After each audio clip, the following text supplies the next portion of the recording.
Bom dia, bom dia. Uma ótima semana para todos nós, né? Que hoje está começando, essa segunda-feira, que venha com muita luz, muitas boas energias, muita paz, sabedoria, equilíbrio, muito trabalho para todos nós, né? Vamos lá no nosso compromisso diário, nossa leitura do Evangelho segundo o Espiritismo e do Livro dos Espíritos, nossos grãozinhos no caminho de hoje. O Evangelho traz para a gente hoje o capítulo 2, Meu Reino Não É Deste Mundo, a vida futura. Por essas palavras, Jesus designa claramente a vida futura, que ele apresenta em todas as circunstâncias como o termo para onde tende a humanidade e como sendo o objeto das principais preocupações do homem sobre a terra.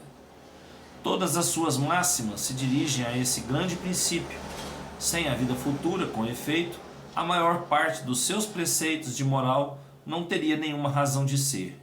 Por isso, aqueles que não creem na vida futura, imaginando que ele não fala senão da vida presente, não os compreendem ou os acham pueris. Esse dogma pode, pois, ser considerado como o ponto central do ensinamento do Cristo. Por isso, está colocado como um dos primeiros nessa obra, porque deve ser o alvo de todos os homens. Só ele pode justificar as anomalias da vida terrestre e concordar com a justiça de Deus. Os judeus não tinham senão ideias muito incertas quanto à vida futura. Acreditavam nos anjos, que consideravam como os seres privilegiados da criação, mas não sabiam que os homens pudessem vir a ser, um dia, anjos e partilhar sua felicidade. Segundo eles, a observação das leis de Deus era recompensada pelos bens da terra, pela supremacia da sua nação, pelas vitórias sobre os seus inimigos. As calamidades públicas e as derrotas eram o castigo de sua desobediência. Moisés, sobre isso, não poderia dizer mais a um povo pastor, ignorante, que devia ser tocado, antes de tudo, pelas coisas deste mundo. Mais tarde, Jesus veio lhes revelar que há um outro mundo onde a justiça de Deus segue seu curso. É esse mundo que ele promete àqueles que observam os mandamentos do seu reino, os mandamentos de Deus, perdão, e onde os bons encontrarão sua recompensa. Esse mundo é o seu reino. E é aí que ele está em toda a sua glória. E para onde vai retornar ao deixar a terra. Entretanto, Jesus, conformando seu ensinamento ao estado dos homens da sua época, não acreditou dever-lhes dar uma luz completa, que os teria ofuscados sem esclarecê-los, porque não teriam compreendido. Ele se limitou a colocar de alguma sorte a vida futura em seu princípio, como uma lei natural à qual ninguém pode escapar. Todo cristão crê, pois, forçosamente na vida futura, mas a ideia que muitos fazem dela é vaga, incompleta, e por isso mesmo falta em todos os pontos, em vários pontos, para um grande número. Não é senão uma crença sem certeza absoluta.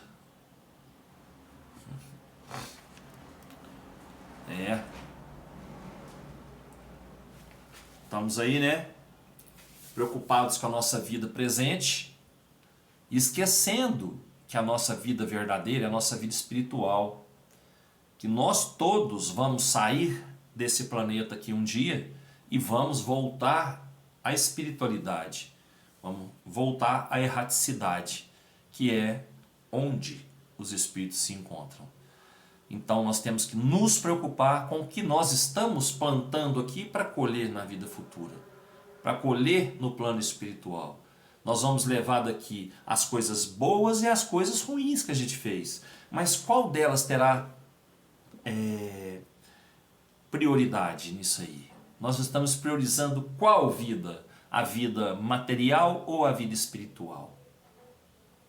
Né? Vamos pensar um pouquinho, porque nós sabemos que caixão não tem gaveta, não é? A gente fala sempre.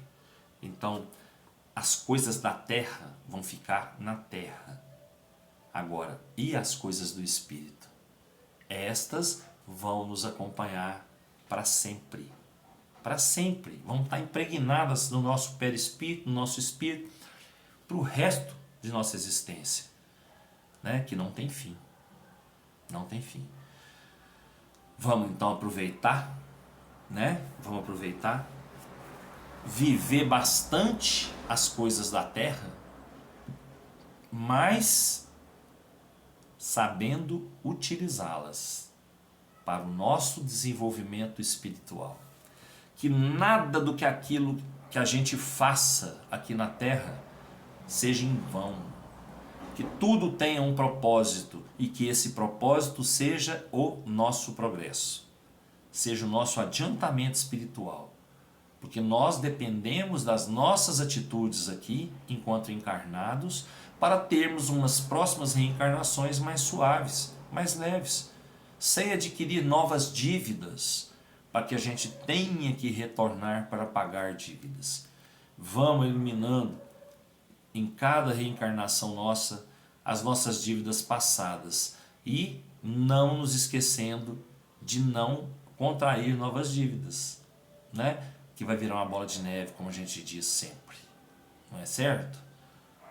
Então, é isso aí que eu tinha para falar para vocês da leitura do Evangelho. Agora vamos ler a questão 169, né, do Livro dos Espíritos, no capítulo 4, Pluralidade das Existências. O número de encarnações é o mesmo para todos os espíritos? Não. Aquele que caminha depressa se poupa das provas. Todavia, as encarnações sucessivas são sempre muito numerosas, porque o progresso é quase infinito.